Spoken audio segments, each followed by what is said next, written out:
the harms of record labels to their own artists, and then I will talk about the harms of record labels to independent artists. But firstly, some framing around why musicians are the most important players in this debate.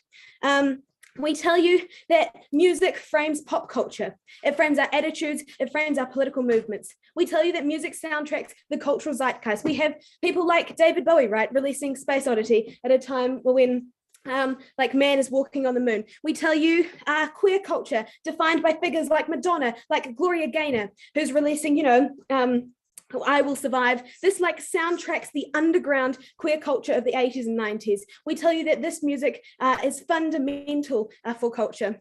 Poya defines New Zealand culture, revitalizing Pātea. We tell you, firstly, that the creative expression of musicians is key because this music defines us. But secondly, that the freedom for these musicians to release this music, music that they themselves created, their creative expression, is absolutely fundamental. To kind of conclude this framing, musicians are the absolute key stakeholders in this debate because of the power that they hold over society and like pop culture. So first of all, onto the harms of record labels to their own artists. I have three mechanisms for you here today: predatory contracts, second of all, marketability, and thirdly, money. But firstly, on predatory contracts. We tell you firstly that this is an asymmetry of information. When you are as an artist upcoming and you're getting signed to a record label, you are not given like adequate information with which to like make this decision. No, thank you. We tell you that this is a great amount of coercion involved in this. It's rushed, but there's also like artificial time pressure from the record labels. They're telling you, you need to sign this, don't get a lawyer, don't read the fine print, get us onto your team, right? And secondly, this pressure that this is the only way into the industry. This comes from two reasons.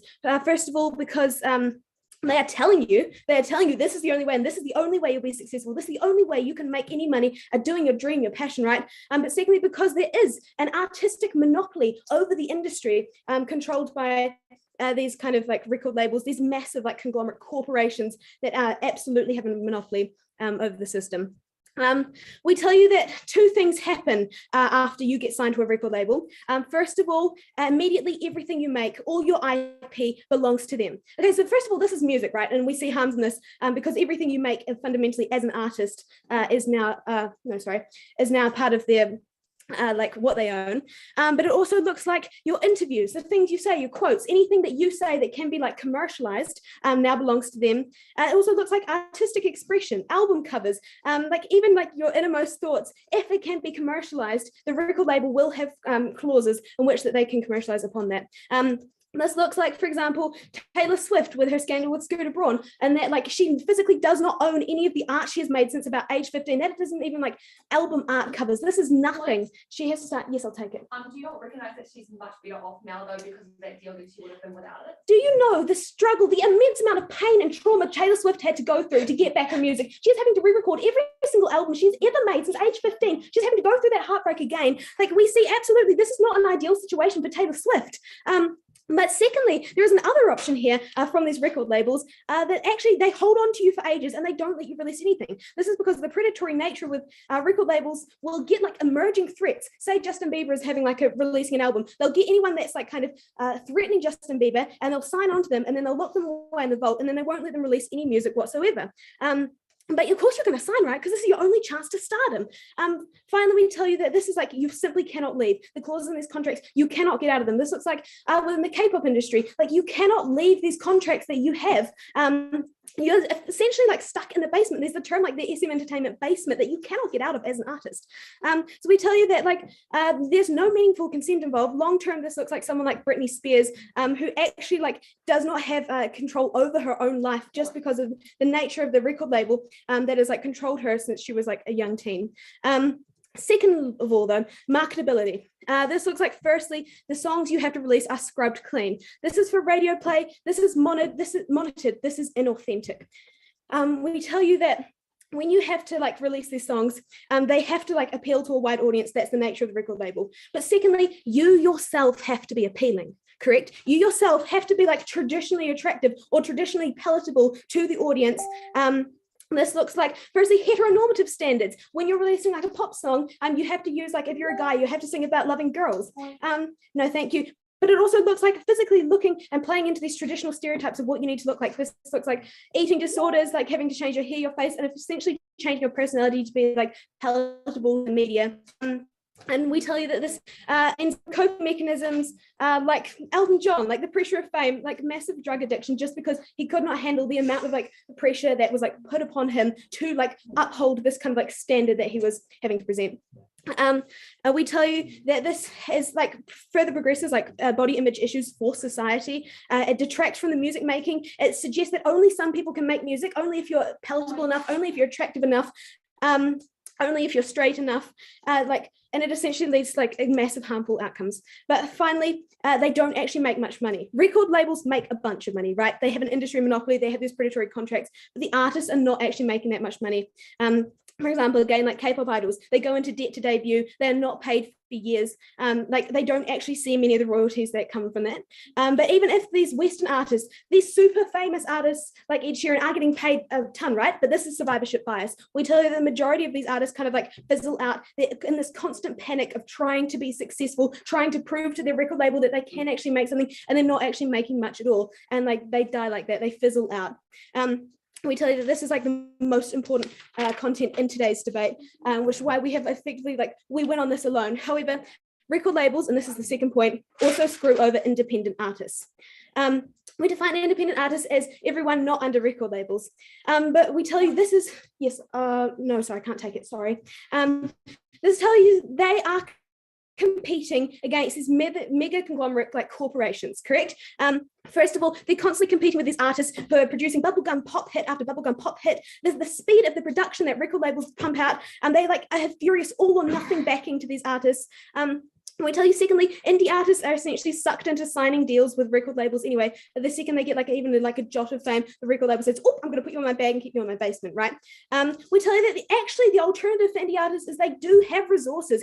They like basically everyone has a laptop now. We can access GarageBand. Like you have the creative talent to make music, and you have access to social media, which is like a great like success here. And that we tell you that the bar to indie artist success is record labels, and this bar is removed when we remove record labels with everyone like on the same page, on the same place. That when we can see like artistic creative expression and improvement for the arts industry and for music as a whole. As we have told you, music is the most important like part of our society and part of our pop culture, and we need to like preserve this. Thank you very much.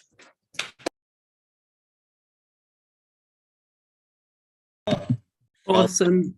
Something to say? Yeah, quickly. just sorry. So since the teams are together, just make sure when you're asking a POI, either you're closer to the mic or a little bit louder, because it's sometimes hard for judges to hear POIs from the other team. Awesome. Thank you, Lily, for that great speech. I'd now like to invite up Alice to begin her team's case. And just so that everybody's aware, thanks to Roho, we now do have the live stream working. So we are currently live, but you guys all consented to that beforehand, so that's all good.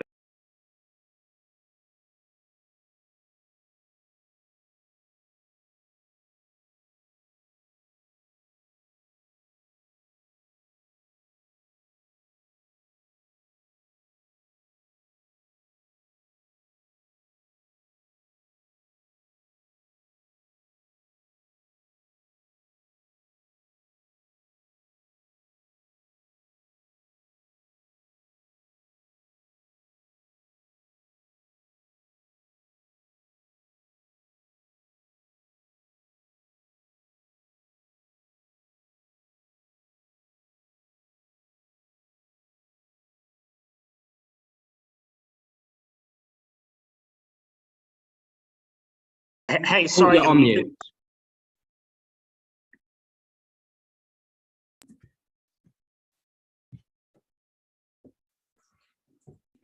Signing with record labels is a choice that young independent artists make because they would like to have this chance to be successful. So I'd like to start with some rebuttal from the other team. So they spoke about how, you know, this creative expression was so important and that like record labels were stopping this from happening. But we don't see that this is the case, because we said that under both sides of the house, like they have the choice to not be with those record labels. Like if that is truly what they want, they will not sign with a record label. They will just choose to continue the creative expression the way they would like to. We also reject the characterization of record labels as like exclusively these like huge corporations and it's only like 3 of them around. We think that there are actually a lot of different record labels that provide lots of different things. Like there are bigger record labels, but there are also a lot of smaller record labels, which are also really important and significant in this debate. To deal with the predatory contracts and things like that, we think that this is like dealt with by us telling you that there are actually a big range of record labels out there, because when you have a range of record labels out there, you firstly have the choice to just not sign with a record label, and secondly you have a choice of record labels that you can go with, so they're like disincentivized to have predatory contracts. We also think that at the point where you have like massive pop stars like Taylor Swift coming out and saying like, hey guys, this record label's horrible, like they screwed me over, record labels are like not wanting to do that because they don't want it to then come out in the press that they've done this, because that looks really bad on them. Like nobody listens to music that's associated with that record label now because of like that story coming out. So they actually don't want to do that. And we also think, again, with the example of Taylor Swift, she is much better off now. She's a successful artist because of this record deal. You know, she's making so much money off these re-recordings. It actually hasn't hurt her career at all for not owning her music, because she's easily able to re-record it and like she's successful, she's like living her dream. You know, I don't think that is, I think that's an example that supports us. So now to get on to, so what we're going to prove is that artists have an opportunity for a much better career with record labels than they would if they did not have the chance to have record labels. Because we think there are some artists who, like I said, are prioritizing their creative expression. They're happy being like a small indie artist. They know not to sign on with record labels because of like how people know at the moment that you can get into predatory contracts. So they like are actually aware of this and don't want to like get into that. And also, like I said, record labels are not really like incentivized to offer this. So, but then there are artists who do want to like make it big. Yeah, sure, I'll take that. What do you think about the way that record labels frame it, that this is your only shot at fame, so you have to sign it? Well, I don't think that that is, I think that if an artist, they're able to pick, and if they don't want fame, that won't like motivate them. If their main motivation is just like putting some creative music out there, that won't like affect them at all. But there are also some artists who want to make it big, who want to have a big career the way that you know, record labels can provide, that they want to go on tour and like be in these massive stadiums. They want to have like merch coming out and they want to have brand deals.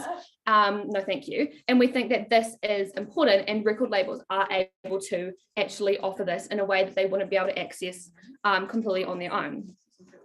Because young aspiring artists, they can't reach audiences the way a record label can help them to, because they can't advertise. They might not be able to access like a really good recording studio. They can't get like mentorship maybe that the record label could offer them with other artists that are already signed on to that record label. This label can help them film music videos, to get interviews, to get their songs on the radio. And also, so these are all things that help artists launch their career and have a chance at like living the dream, you know, being really successful, which is what they want. And also record labels can protect you from copyright issues, because as a young aspiring artist, you're really vulnerable to people like stealing your work and copying your music, and signing with a record label allows you to be protected from this, which is really important. And again, to go back to, record labels are incentivized to provide their artists with the support, right? Because they want to have as many successful artists as they can. They don't want to just have one successful artist. They want to have lots of successful artists. So they are going to invest in the people that they sign on to, because they're a business that wants to like make money. And by, you know, the way for them to make the most money is to have like the most hit songs they can. So they're going to like try and get a range of artists, because you're not going to get one artist like catering to all audiences, right? You're going to get like different artists catering to different audiences, and that means that you're going to want a lot of artists being successful under your record label. So the other team's point around record labels just having one successful artist and locking the others in the basement doesn't really stand in this debate, because there's reasons why they would want to have lots of successful artists on their label. Secondly, artists have the power to negotiate their contracts because of the fact that once they get to the point where they are like looking at being signed onto a label, they probably either have a lot of talent or they have some sort of following that they've built up. And so because there is a range of record labels, they have some power to negotiate between these record labels. And also, you know, if they do care so much about this and this is their shot at fame, they are going to want to like read over it and check it Yeah, sure. How much information about record labels does a young aspiring 18-year-old have? I think there's actually access to a lot because, like, you know, there's stories like Telstar speaking about her bad experience with the record label. There's really good examples of where you can find information about predatory conduct. No, thank you. So they would be able to find out about this and negotiate between different record labels, or simply choose to be creative on their own and not want this. But we do think that it's important that record labels provide this option for the artists that do want it. Because another thing that, moving on to my next point, record labels are really essential for you to be able to like make music your main career and to be like very successful off of it, because we said that independent artists have to rely mainly on streaming services. And you know, Spotify, you pay like $10 a month for Spotify and you listen to like hundreds of songs in that month. Getting like the artists are getting a cent per listen on their songs. This isn't a very good way to make money. You can't make a career off of this. Record labels allow you to access so much more things, like creating your merchandise, being able to like get concerts, being able to get the interviews and all those things that allow you to make money and become successful, that you wouldn't be able to access on your own. And we think this is really important because you may, as an artist, if you're never able to like make a living off of your work, you're probably going to stop doing it and give up because you've been working all this time. And like if you're the type of person whose dream it is to be very successful and you just can like never get out there because there's no option for you to do this, there's no record label for you to like get onto, it's very dismotivating. And so we think that record labels are an important way to like allow more ways for artists to make money because they can provide them so many more resources that they can't have on their own. So in conclusion, record labels provide a way for artists to become successful that they wouldn't have without record labels, but record labels do have incentives to support their artists. There are multiple record labels which love negotiation and they want to have as many successful artists as they can, which means they're going to be wanting to like support a lot of people and get them signed on. Thank you.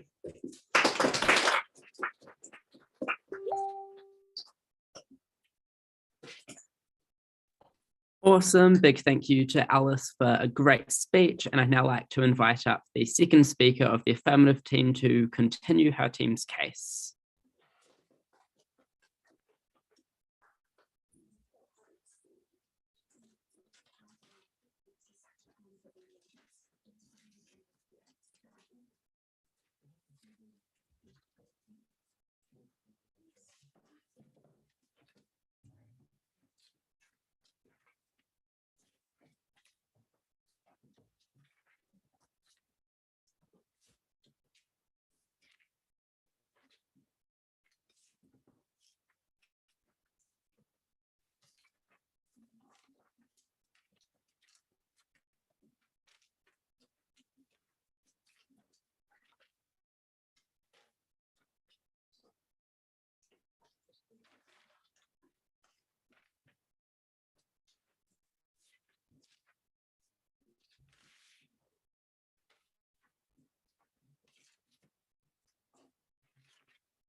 I think there's an extreme tension in Side's next case when they tell you that this is literally the only way that you can be exposed to something or really make a success in the music industry. But they also tell you that you have the autonomy to like simply opt into not choosing it, right? Because we tell you about what a 17-year-old looks like, who wants nothing more than to make it in the music industry, who literally is given the once in a lifetime opportunity because they've been competing with all these other equally incredibly talented 17-year-olds, and now they've been offered the lifetime chance to like suddenly be picked out of the 1 in a million to be this person who is now getting this record sign. That is the point in time where you do not go and research you are not able to go and negotiate because they simply will pick somebody else because there are actually so many talented 17-year-olds and you do not have the autonomy to just go and like bargain with these multi-billion-dollar record labels. 4 things I'm going to do in today's speech. Firstly, talk about whether it's a choice that you can do. Secondly, what does exposure look like under both sides? Thirdly, on support. And then finally, a split about how the record labels ruin the music industry. Okay, firstly then, is it a choice? Essentially, we tell you that there are so many reasons as to why there are very, very few record labels to pick from. Firstly, though, I would say that we already say that like it's just likely that only one record label has probably found you and reached out to you in the first place, because there are so many like people who are very talented to pick from. And I think that means that you probably don't have the opportunity to just like simply pick and choose between them anyway. But even so far as you did, here's the reasons why there aren't just like heaps and heaps who are going to be jumping at you, right? Firstly, I would say that like the record labels are just all about context, right? It's all about who you know and like who they can get you in touch with. And what that means is you simply can't just go and start and create your own record label because you want to, because you need to have all of these contexts. Secondly, it's just incredibly expensive to establish this label, right? And thirdly, all of these record labels build off their past and prior successes, which means that when they've like had successful artists before you, it means that that's when they're able to like create all of their money and be really rich and do all those things for the following artists, which means it's really hard to just simply create it and out of nowhere. What this means, it means that there's very, very few to choose from, right? But here's the second reason why they're really exploitative, because you literally cannot leave once you start. Why? Because you've signed away all of your intellectual property into them and you're like getting very little money back from them in the short term, because they're probably giving you like $2 for every $1,000 they earn, right? No, what this means is that even if you wanted to leave, you have to sacrifice the rights to all of your music that you've created within them. So what this means is that while like everyone's using the example of Taylor Swift because she was able to leave her record label, she is literally the most successful artist in the music industry, and not every single 17-year-old or just emerging artist has the ability to simply like pack up and leave all of the rights to their music behind. What this means is that if they want to have any chance of making money, the average person has no ability to simply just leave. The last thing we heard of was that people are like, getting exposed, right? I don't think that this like was particularly important at the point in time where they literally have no choice but to sign with them because this is the only way that they're able to get successful, right? But look, even if they are like reasonably good, I'd say that they still, like, even if they're good to their people, they still are so humble in terms of like the music that they can create for them and all those other reasons that we brought you earlier that are still unresponded to, right? But what does exposure look like under their side? Because note under both sides, because note here, this is probably the clash that they have to win, but I don't think we have to win this so far as we prove that like being signed was already incredibly harmful. What does this mean? It means that if we prove that we get a reasonable amount of exposure so that it doesn't significantly inhibit the artist, then we should win the debate altogether. Okay, 4 things under this. Firstly, exposure is really, really limited under their side of the house anyway, because you just become, if you're a face and like you're not yourself anyway. So even so far as they are getting you exposed, you're probably just becoming a brand. You're probably not being exposed for who you truly, authentically are. So that probably wasn't very good.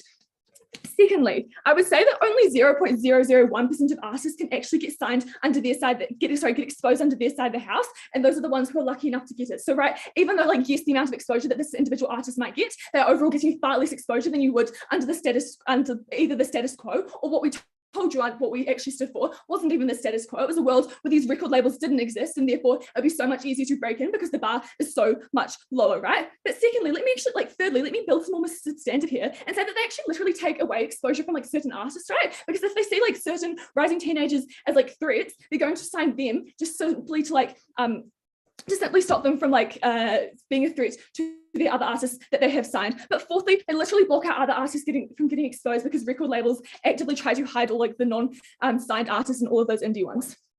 In a second, what this means is that like so far as they get exposure under their side of the house, that like we don't think it was particular as much as they wanted to say, but even so far we probably still get enough. Why? Because firstly, the status quo is still really, really decent. We tell you that you probably are able to like go and get yourself like produce the music. It's just but secondly, under our side, the status quo becomes so much better because we don't stand for that. We stand for like people being able to break out on their own. I'll take your PI now. Do you not suppose that at the point when an artist has to manage themselves without a record deal, they're way more vulnerable to things like brand deals? Perfect. Leading on to my third clash about support right now. Okay, 4 responses into this. Firstly, I would say the status quo looks really, really different at the point, like looks different because people are going to be far less vulnerable. Because now there's like less other brand deals in the market, and everyone's going to like, it means that you have to like find other ways to support because there are lots of artists breaking on their own. Therefore, there's going to be more support networks. Secondly, artists are not actually supported under their side of the house when record labels sign them in unfair contracts that literally force them into things like eating disorders and force them to act a certain way. I think that's really, really unsupportive and really, really detrimental to young people. But look, even if they are given more support by the record labels, the support is conditional, right? Because they are only given support if they fulfill their part of the agreement and they're like able to continue making money money, because as soon as they don't, they're completely left out to dry and left incredibly vulnerable. We actually think it's far worse for artists who do get disposed by record labels because they aren't good enough, because now they're going to be very, very vulnerable to all of the hate they also receive on the internet. Because what was the comparative here? On their side of the house, an artist gets dumped on the street with no support. And for us, we said that because you never relied on record labels, you're more likely to have like things like a backup plan under outside the house, which is really, really exclusive to our side. Even if they don't have a backup plan, they're better able to respond because they aren't mentally destroyed by the fact of record label thinks that they aren't good enough, exclusive to outside the house. Okay, lastly now, how do record labels ruin the music industry? The context here is that record labels have an incentive to mass produce generic and bland music. This looks like music that is radio friendly, good for easy listening, and is like the same reasonably palatable pop music. Why is this true? 3 reasons. Firstly, because they know like they confidently can succeed because they're literally just copying the algorithms of songs that were exactly like identical to them beforehand. Secondly, they sell well on the radio. Thirdly, they just like reach a big palatable market because nobody really has a problem with them. Note, artists can't push back against record labels and like produce their own music because the contracts literally inhibit them from doing it. But secondly, even so far, like secondly, they're emotionally and mentally drained from fighting everything everything else that they don't have the energy to like fight anymore, and they just like sign away because they're told that like, they might finally see some money.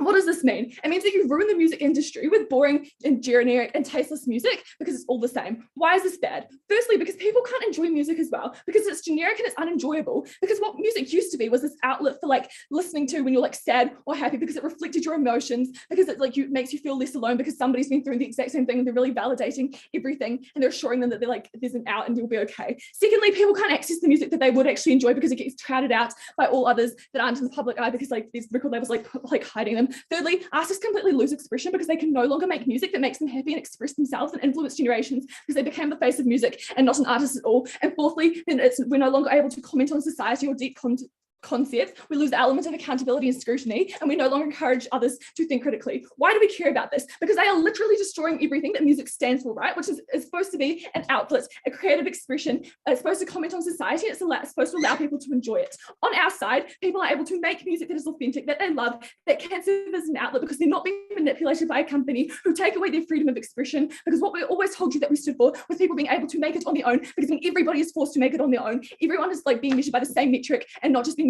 like not just getting a leg up from a company who actually hates them. Anyway, incredibly proud to stand for that side.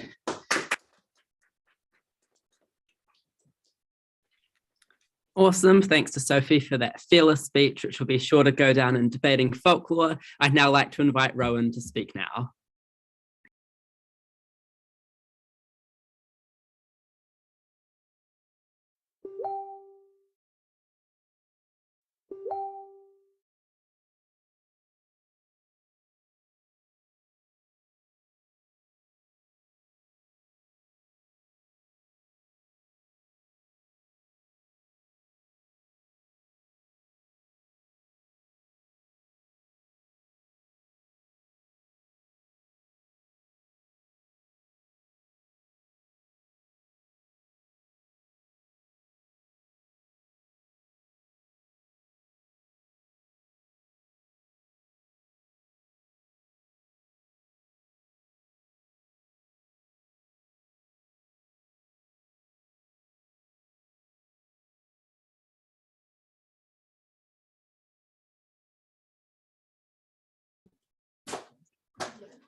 In this speech, I'm going to talk about what the incentives are on a record label and how this affects our decision making and how this affects the artists that, you know, both teams agree are the people who matter in this debate.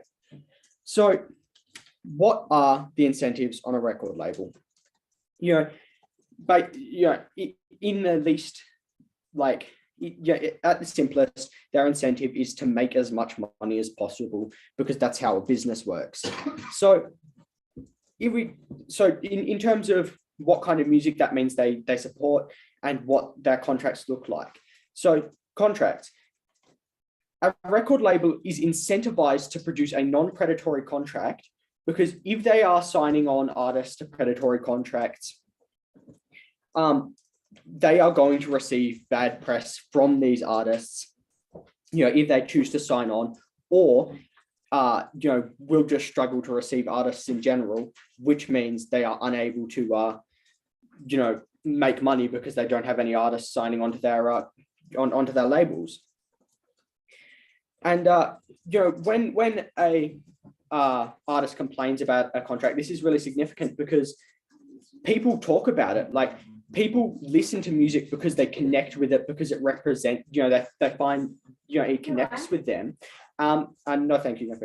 And so that means that when they find that that artist is, being done poorly by this record label, they're not going to be supportive of this record label. And so, in terms of making a profit, it is a bad idea or disincentivized for record labels to produce predatory contracts. And then moving on to the kind of music that record labels will support and how that might differ from what an independent artist would produce. So realistically, the artists that are most important in this debate are those who are producing music as a living, because those are the people who are affected by record labels. And if you're producing art for a living, you need to listen to what the market listens, like you need to know what the market is interested in listening to. So when the affirming team comes up and says record labels won't sign on to the art, onto the music that these artists want to make, well, simply, I don't see that as being relevant, because if a record label isn't signing on to this music, it's because it isn't profitable, it's not going to make money, and as such, these artists wouldn't be able to make this music in an independent setting either. Like, see this as being a sunk cost under both sides of the house. If there was no record labels, they couldn't produce the music because no one had listened to it, or not enough people had listened to it to make a living. And with the record labels, they don't produce it because it doesn't make enough money to make a living, or for the record labels to support it. So we don't see any, kind of change in the music that is really produced with or without a record label. And then also in the incentives as a record labels, there's also just kind of the idealistic idea that realistically, the average person doesn't want to ruin someone else's life. Like, the people who are writing these contracts also kind of just morally, like, it is not nice to write a horrible contract for these people. So for that as well, they are less likely to do so. I also wanted to talk about what the we talked about as, or what the affirming team talked about when they said record labels are kind of, the information disparity between record labels and artists. And what I think is important to consider here is that when an artist is offered a record label, they don't have to sign in like 15 minutes. Like, they have the opportunity to research their options, or to possibly look into, if they can afford it, having someone look, like a lawyer, look over it, or someone with legal experience look over it. And so we think, these are the things that protect an artist from, some of the things that protect an artist from predatory contracts. And we think this is kind of the same in like all systems. Like, this is how, like, not just in music labels and producing music, but like when a person signs a contract, there are systems in place to protect them from predatory legal advice, or just legislation and regulation that has been introduced by the government.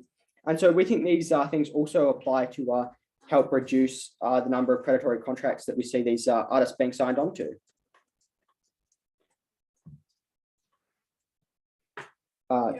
Yeah, sure. How is a teenager able to leave a record label when they have the rights to everything they've ever created?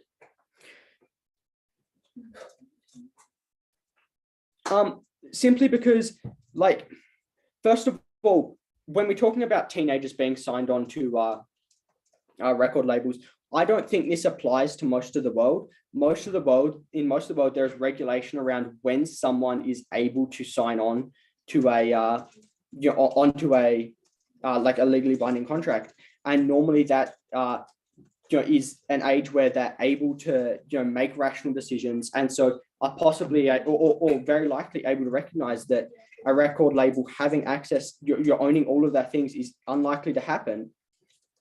And like, we don't think we see many record labels producing contracts like this anymore, because while it might have happened in the past, as we kind of see more kind of bad press about these record labels, they're more economically disincentivized to provide these predatory contracts. No, thank you. And now I want to move on to what is the alternative that the affirming team proposes to record labels? How do we see independent artists making a living under their side of the house? Because realistically, if artists are unable to make a living off their art, they can't produce it sustainably, and we will see massive decreases in all this art that they've talked about as being amazing because it's great for pop culture and it helps define people and help people. But what is their mechanism for how we see artists making money under their side of the house? Because under the status quo, if we imagine where do artists make their money, it's through things like not through streaming services like Spotify, because as our first speaker talked about, the first negating speaker talked about, they don't really make the money to be able to pay artists a living wage realistically. And so even with all the legislation in the world, an artist is never going to be able to make a living wage off a streaming service, which means they're making money from things like concerts, merchandising, maybe selling vinyl copies of songs. And we simply don't see how the affirming team provides this for artists, whereas under our side of the house, they're able to access this through record labels so artists can be helped to provide a living.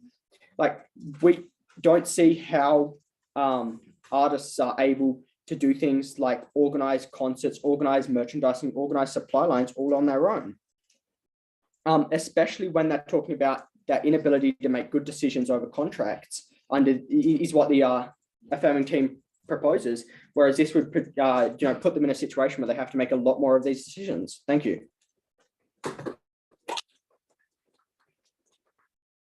Awesome. Thank you, Rowan, for that awesome speech. I would now like to invite up Cam to conclude the substantive portion of the affirmative case. Before you begin, Cam, can I just remind speakers to move up close to the microphone when they're offering a point of information? It's just a bit difficult to hear for the judges at the moment. Thanks. Okay. Thank you. Don't need that. Cool. Sorry, I'm sure it's like rolled gold. Like, oh, right, unneeded. Oops.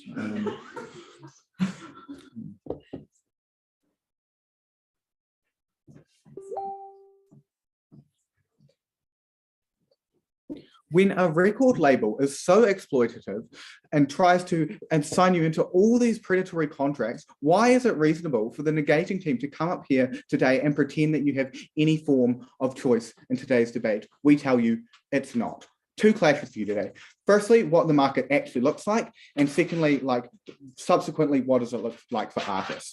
Okay, so trigger warning, this first clash has got a lot of economics. Okay, so the main sort of push here was that people would have enough enough access to information, but there'd be multiple choices for record labels and you'd be able to choose between them. Well, we think broadly there's been two both sides have characterized it in two different ways.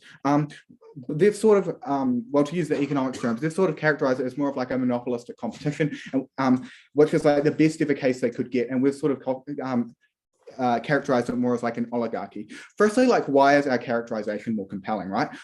Of course they're going to act more like an oligarchy when they've got literally a history that both sides have conceded of exploitation, and record labels have the power to sign these predatory contracts. You're never going to get predatory contracts in a world that they're proposing that happens, right? And we think that these predatory contracts are only able to happen when you have few actors able to control the market in the first place, and you have a few actors able to dictate these contracts. And no thank you. But even in the best case, we still think that if it is to take this monopolistic example, we still think that in a world where there is no record labels at all, we're still going to get more access to information, because the barriers of entry into the market are going to be far lower in any case when we get rid of record labels, right? We still think in their very best case, companies still have a financial incentive to block out other forms of competition, which they generally couldn't have if record labels didn't exist, right? But so what this means overall is that even in their like very best case, they're still like more likely to get like more forced into unfilled deals, right? But like they are like far more likely, because I've already told you about like the oligarchy stuff, they're far more likely to be like actively held back by this like aggressive record label companies that like are far more likely to get engaged in like these exploitative practices. But in any case, we still think that we get like they still get like, even at the very best case, they still get like far worse like outcomes for artists. This sort of just defines like the quantifier. So like with that in mind, like the other two things here are just like Roland said, like people don't want to make contracts that are not nice. Like that's not how like a competitive market works. But we also think there's the other idea about having enough. Well, firstly, we talk about phase, right? Like you have to sign an NDA and you have to say like, you're not actually allowed to talk about your contracts, right? So most people like won't have that information. Secondly, like, and in this like oligarchic world, right? Like you're never going to have like this because like the record labels are going to like actively try and hide this information. But also we think that like just generally all the stuff about like when it is like this sort of environment, right? Like the companies are probably all going to offer you like an equally ripped off deal, not to mention all of the stuff that Sophie told you as well. But we think that like in general, it's still going to be a rip off no matter where you go. But like just to like further that, if we take an example of someone who's like getting offered a record label contract, right? Like we think that they're probably not going to be like offered from like every company, right? They've probably got like, they're very, in this world, they've got like a very low exposure at the moment. So like maybe only one company notices them and they're fully aware of this. So like, that means that they're going to like feel pressured into this choice because they've got like literally no other choices in their like view, because it's like, well, this could be my only offer ever, right? And that's probably the perspective that they have. Okay, with that in mind, onto the second clash about like what this looks like for artists. Broadly, two types of artists here, indie artists and like record artists. The first one I don't think was like as particularly contentious. I think that just like generally we still get like better indie artists on our side of the house because they're not like crowded out by these record labels, and they're not getting like actively pushed out by the record labels, right? Because they've got like more equal access. And we also think that like indie artists, like the world will probably adapt to be like more favorable to indie artists on our side of the house. So like we clearly get these like massive benefits. But just to say like what these benefits actually look like on our side of the house, it looks like indie artists that are no longer getting like completely like pushed away from like stadiums, because like stadiums are just going to deal with record labels. They don't want to deal with like an indie artist. So like they're going to have like far more likely to push their own image, right? They're going to be like far more able to sort of get their message across, especially like in a world where like you're not actively having these like people that are trying to like push you down. You've only got like people like trying to notice you. Okay, so yeah. Can you please explain under your side of the house how indie artists even make enough money to even like consider having a concert? Well, I think that like, again, it sort of comes to like the fact that like the world will like adapt to the fact that there's no record labels anymore, right? Like the world is not going to completely stay the same. The world's not going to deal with these like record labels anymore, right? Like stadiums will like, if they want to hire like an artist, which they literally have to do just to like stay profitable, right? Like that's why Eden Park's going under, because they can't attract enough attention. They will like literally do like everything they want to. They will do like everything they can to get these like indie artists in, right? And there'll be like a lot more forms of like ways that gets through. But we also told you some other stuff at like first and second about like social media and like spreading their message through other forms. Okay, that's sort of part of like the record artists, right? That's sort of like part of that clash, like with the world will adapt for these record artists. But we also, the other few things here about like, well, firstly on copyright, we think that we like completely flip this benefit, right? Because we think it's pretty clear by at this point in the debate that like you're going to have like far more control over your own music if you're not with a record company, because you signed all your like records away, right? Like we think that it's pretty obvious that like you have like far more access to your own intellectual property on our side of the house. The other two things about like support from record labels. Well, firstly, Sophie gave you like heaps of reasons, like 4 responses as to why like the support is only, like completely contingent on the fact that you actually stay with the record companies in the first place, and they don't just like toss you into the street because you no longer fit their like requirements. But we also tell you that like even if these record labels do provide you like with greater support, we think that like these record labels are probably only going to take like a few artists, right? Like we think that the majority are going to be discarded. For like every one person that a record label wants to sign, there's going to be like 9 others at a record label. Instead of actually trying to sign, they're actively trying to push down, and they're actively trying to hide because they want their one record artist to become like the cult figure. They don't want the other one to become the cult figure, because that's just going to create like more like no competition in the market. Okay, and finally, just to like sort of like tell you all of this like really important stuff about Lily's material, right? Like all of the stuff about like marketability, like you literally lose your soul when you're at a record label, right? Like they didn't really respond to this. If they want to even stand a chance of winning what we win on this alone, they need to tell us why like these record labels are so good for your creativity when like these record labels literally force you to be conventionally attractive. They force you to fit these molds, these generic soppy like pop songs and stuff that you generally don't want to sing, right? Like we think that that in itself is just such a profound negative, not to mention all the other stuff. So like overall, because we win like all of this material on like record artists, and because we win all of this material on indie artists, we win this debate. And just to remind you that like this material becomes like so much more prevalent if you buy the fact that the market acts as more of an oligopoly rather than monopolistic competition. But even if you do buy that it acts as like a more competitive market, we still win. So thank you.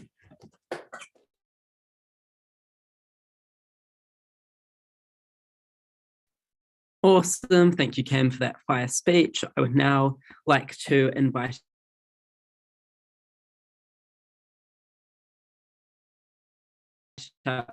Bridget to conclude the substantive portion of today's.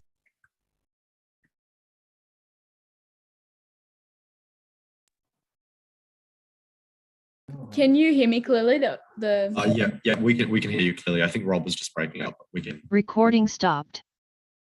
Oh, okay. Well. Yeah, it's fine. Recording in progress.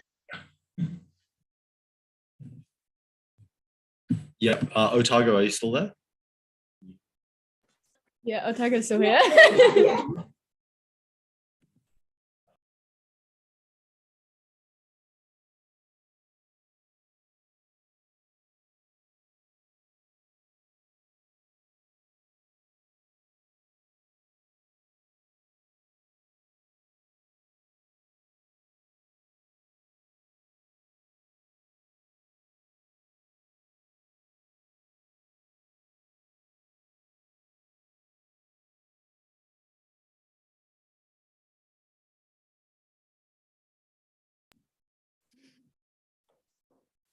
What are the burdens that we had to prove today? We had to show that record labels tangibly benefit an artist's career overall to the point where this could not be done on side affirmative.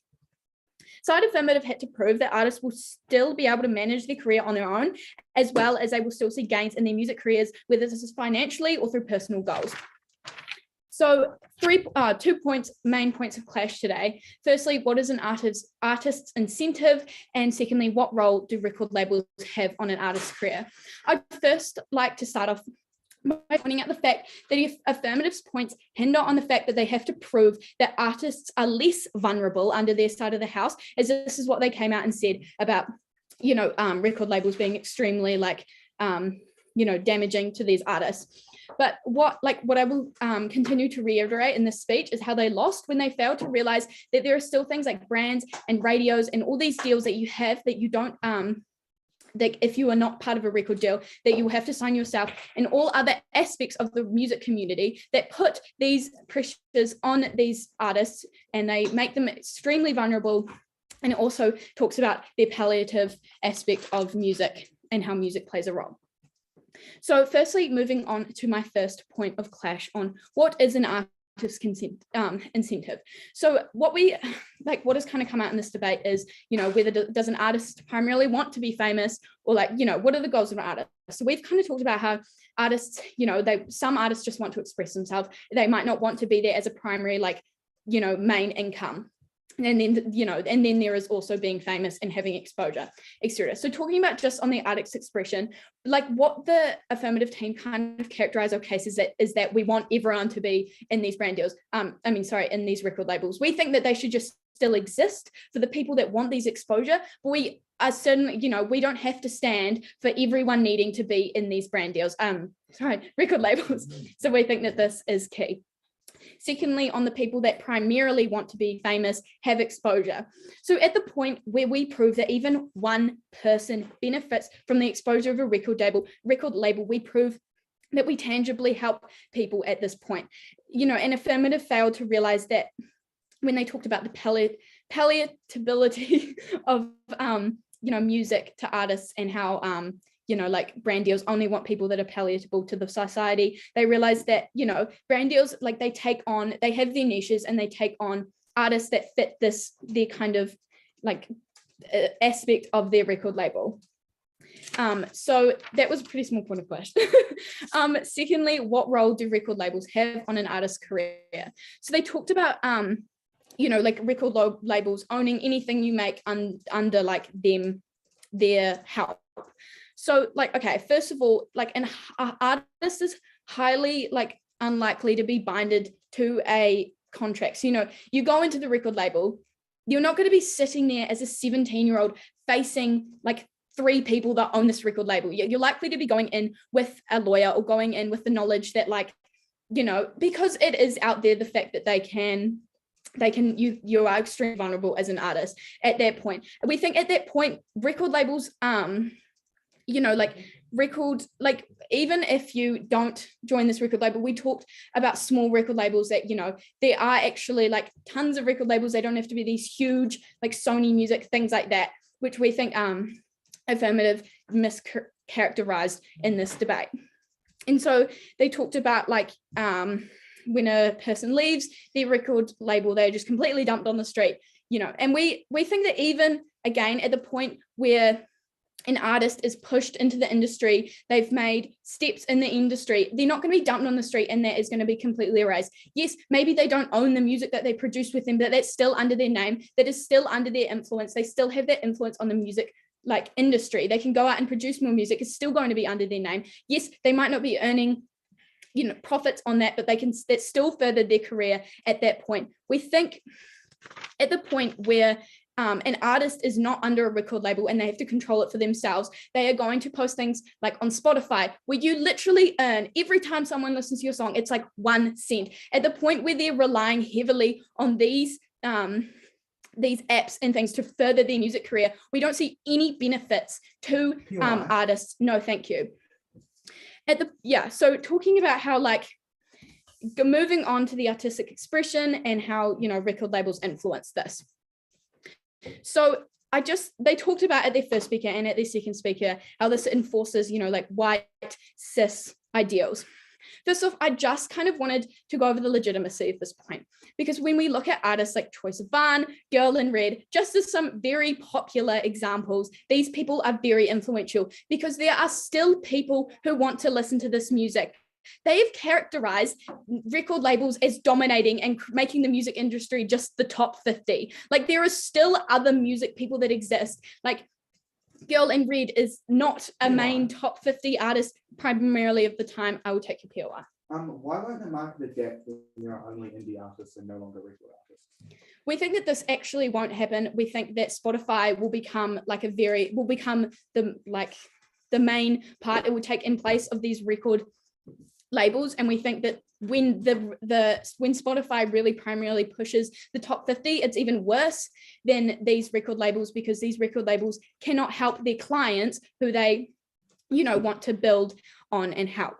So we think at the point where this happens, we actually see less indie music being produced, because now people are competing, and like they're competing in more like in a broader sense. So now it's not just like specific groups of things like that. I also just wanted to add on that record labels can help people further their career, because they are, you know, record labels have lots of different artists. So when you can like collaborate with another artist of your same like niche, as I talked about how record labels will have these niche, you can push this, you know, you can further your career through this. So when we like look at overall, like when we look at our burdens and whether we proved that we can further people's careers when they want to, I just want to add, when they want to further their career, we prove that we do this because we showed that people have the choice to go into these record labels. Even if they are dumped by these record labels, they still have furthered their career. At the point where they want to say that these record labels are, you know, harmful and they're like predatory, we think that, you know, like, well, even at this point, even at where, you know, you completely don't go into the law and you just sign off your life, where you still have an opportunity to further your music career. We think at this point we win on this premise of the artists that want to get famous. We're winning on the premise of artistic expression. We can still see this without these record labels. Like, we still have people being able to put out their music. Like, you do not have to sign to a record label. So, you know, at this point, we still see this indie music. We still see, you know, people doing what they want to, and like, they can still get famous in this way if that is their method. So I think the benefits of that actually still fall under our side of the house. What they didn't prove is that they can tangibly help those who want to get famous. They only proved, you know, they only stood by indie music and how indie music would be better overall. And we think that under our side of the house, we see more broad spectrums. Thank you. Thank you, Bridget, for that great speech. I'd now like to reverse the speaking order and invite the negating leader back up to give their reply speech.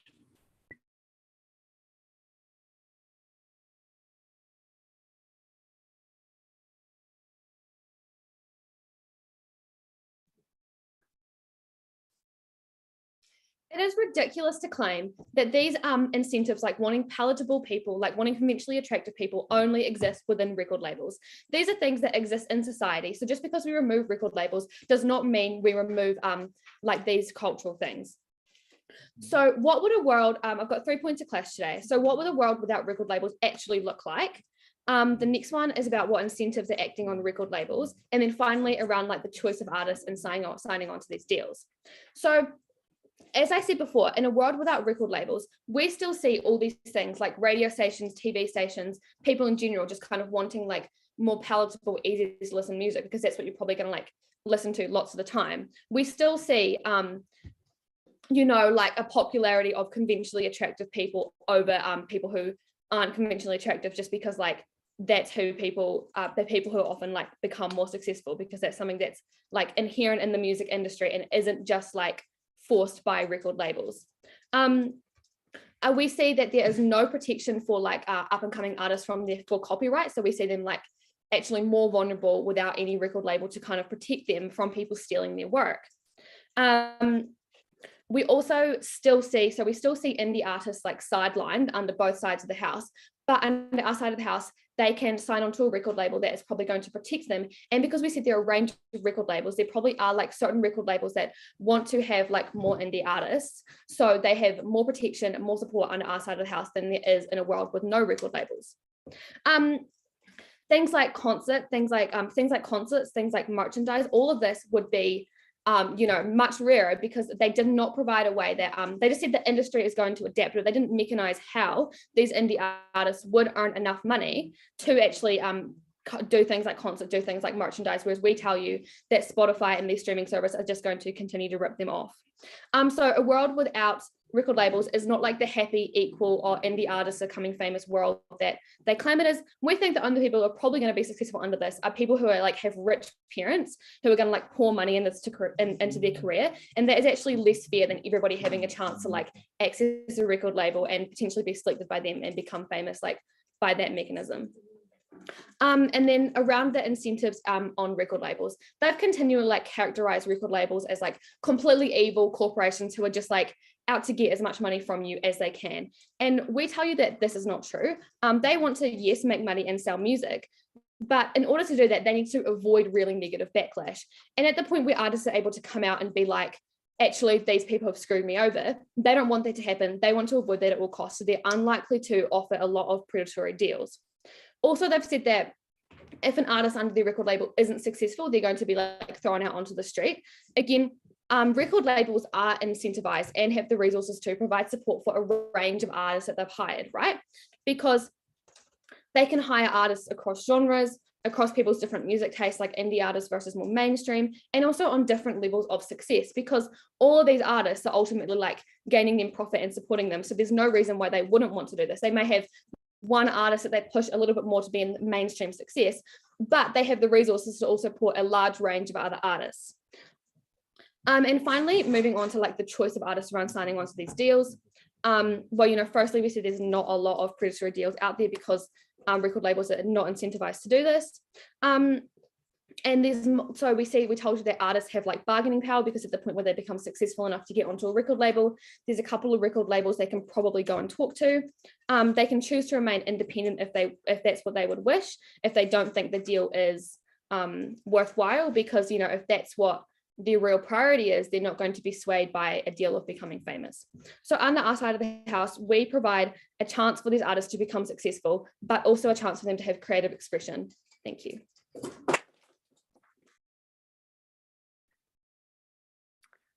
Awesome. Thank you, Alice, for that great speech. I'd now like to invite up the leader of the affirmative team to conclude both their team's case and also today's debate.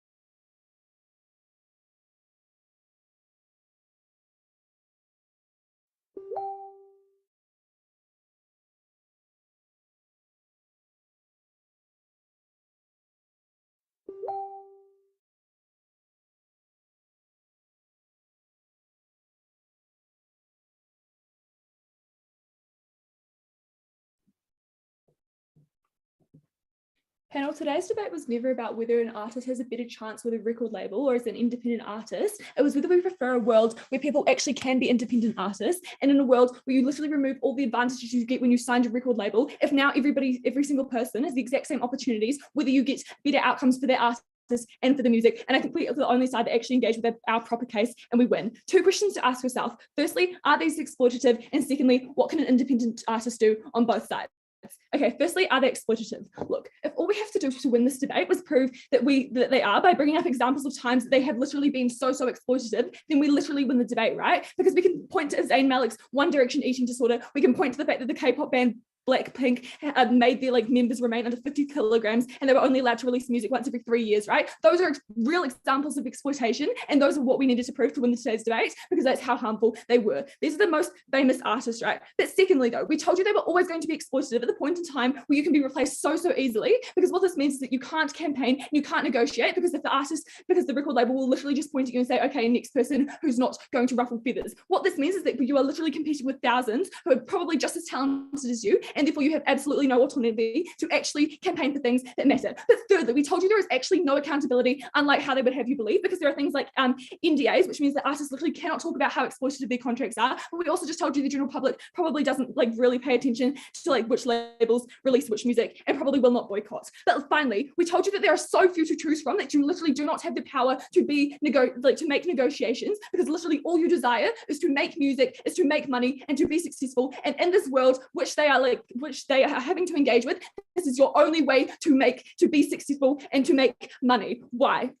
So what does this mean? It means that they were always going to be exploitative. Why? Because both sides literally agreed that they were profit incentivized companies. And what this means is that if they can get away with paying you $2 for every 1,000 that they make, they literally will. But look, even if they aren't overtly exploitative, I think we actually do win the debate at the point in time where there's a possibility that they could actually be exploitative, because that's how extreme the harms literally are. Because you are talking about eating disorders, working 80-hour weeks, and not being able to speak up when something bad happens because you're literally being censored, right? At the end of all this, they're literally pumped full of antidepressants so that they keep going, because otherwise they're going to be out of the street with no money. That is how bad these harms are. So if there's even a scope that this can happen, then we always won today's debate. Panel, that is how extreme it was, because at the end of the day, the contracts literally are the difference between success and failure in their world, and we proved that you literally cannot opt out once you're in, because you lose all of your money. But look, what can an independent artist do on both sides? Because this is the world that we told you that we always preferred.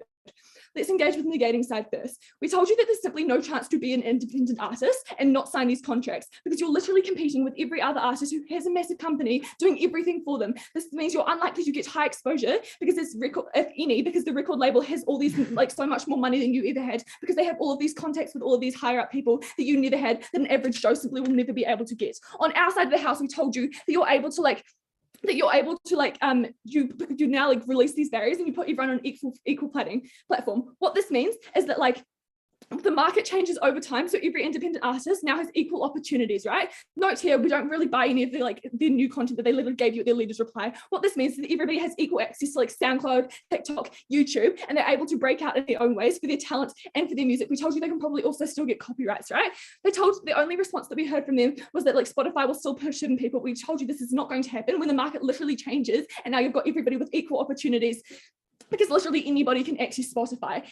Note though, there was also a whole extra harm to quality of music that they never actually explicitly engaged with, because the only response we heard was that things that I already had blocked them out of in my mechanisms anyway, because we told you that the money that the music that sells is the stuff that's really, really palatable and generic because they can take a chance on it. We told you that we're the only side that actually has good quality music, and that was probably enough of a benefit to win exclusively on. Incredibly proud to.